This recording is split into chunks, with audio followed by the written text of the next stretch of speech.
our last night. Last night, last night. Himanta, go back. Go back, go back. Himanta, go back. Go back, go back. BJP, go back. Go back, go back. Rakamulan Zindabad. Zindabad, Zindabad. Jubair Alam Zindabad. Zindabad, Zindabad. Youth Congress Zindabad. Zindabad, Zindabad. Jubair Alam Zindabad. Zindabad, Zindabad. Saurabh Gogai Zindabad. হয় আজি পাকাবেতবাৰী সমষ্টি যুৱ কংগ্ৰেছৰ ফালৰ পৰা আমি এটা প্ৰতিবাদী কাৰ্যসূচী হাতত লৈছিলোঁ যিহেতু আমাৰ সন্মানীয় সাংসদ ৰকিবুল হুছেইন ডাঙৰীয়াক ৰূপহী হাতত যি আক্ৰমণ কৰিলে বিজেপিৰ গুণ্ডা বাহিনীয়ে আৰু ৰকিবুল হুছেইন এজন সাংসদ জনপ্ৰতিনিধি ৰাইজৰ দ্বাৰা নিৰ্বাচিত সাংসদ এই সাংসদজনকে যদি আজি চৰকাৰে নিৰাপত্তা দিব পৰা নাই তেনেহ'লে আমি জনসাধাৰণ ৰাইজৰ কি অৱস্থা এই ক্ষেত্ৰত অসমৰ গৃহ বিভাগ ব্যৰ্থ হৈছে আৰু গৃহমন্ত্ৰী নিজে মানে হিমন্ত বিশ্ব শৰ্মা ডাঙৰীয়া তেখেত এই ক্ষেত্ৰত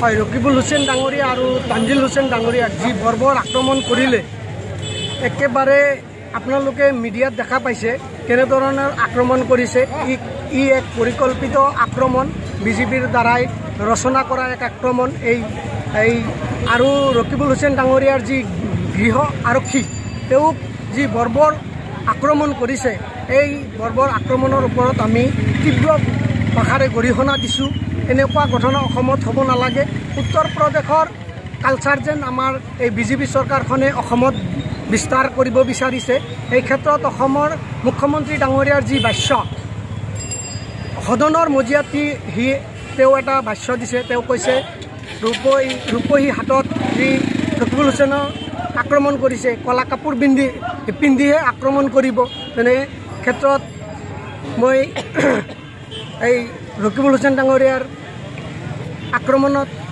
আমি যুৱ কংগ্ৰেছৰ ফালৰ পৰা তীব্ৰ গৰিহণা দিছোঁ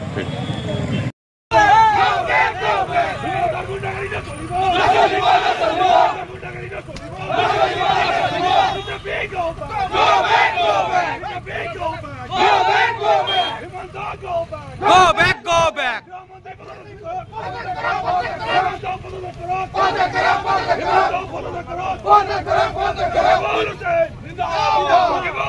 Zindabad!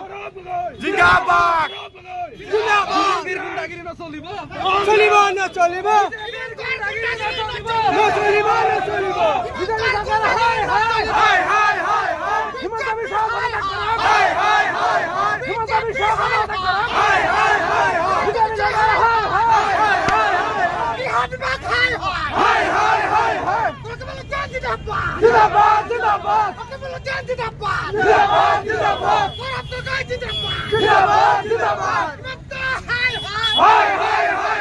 BJP, hi, hi.